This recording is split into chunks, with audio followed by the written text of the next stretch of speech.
সেপ্টেম্বরের শেষে অংশীজনদের সাথে সংলাপ, নভেম্বরের 30 তারিখ চূড়ান্ত ভোটার তালিকা প্রকাশ সহ 24টি বিষয়কে প্রাধান্য দিয়ে সংসদ নির্বাচনের রোডম্যাপ ঘোষণা করেছে নির্বাচন কমিশন।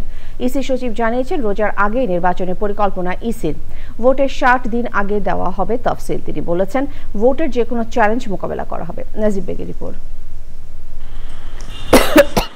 সংসদ নির্বাচনে রোডম্যাপ ঘোষণার প্রথা চালু হয় শামসুল হুদা কমিশন থেকে। এবার 24টি বিষয়কে গুরুত্ব দিয়ে ত্রয়োদশ জাতীয় সংসদ নির্বাচনের রোডম্যাপ প্রকাশ করল নাসির উদ্দিন কমিশন। তখন আপনাদেরকে নতুন রাজনৈতিক দল নিবন্ধনের চূড়ান্ত প্রজ্ঞাপন দেয়া হবে 30 সেপ্টেম্বর। চূড়ান্ত সীমানা ঘোষণা হবে 15 সেপ্টেম্বর।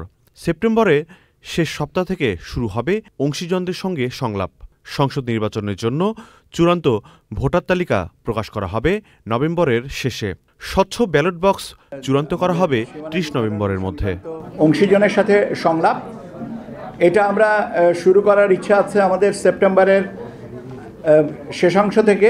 জাতীয় সংসদের নির্বাচনী এলাকার সীমানা নির্ধারণ সংক্রান্ত যে কাজগুলো, মোটামুটিভাবে ধারণা যে আগামী 15 সেপ্টেম্বরের ভিতরে এইগুলোকে চূড়ান্ত করতে পারবো। আইন মন্ত্রণালয়ে প্রক্রিয়াধীন আছে এমন গুরুত্বপূর্ণ আইনবিধি 30 সেপ্টেম্বরের মধ্যে শেষ করার প্রত্যাশা কমিশনের। আগামী বছরের জানুয়ারির মধ্যে প্রবাসীদের পোস্টাল ব্যালটের কার্যক্রম শেষ করার প্রত্যাশা।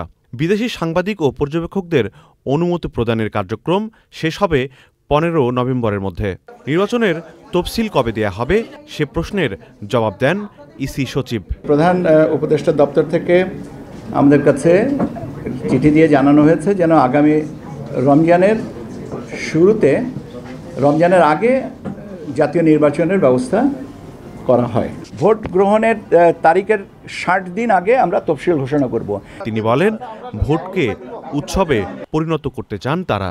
সংসদ নির্বাচন নিয়ে রাজনৈতিক দলগুলোর মাঝে এক ধরনের অনিশ্চয়তার অভিযোগ ছিল, সেটি অনেকটাই কমে আসে ফেব্রুয়ারিতে নির্বাচন করার বিষয়ে প্রধান উপদেষ্টার বক্তব্যের পর।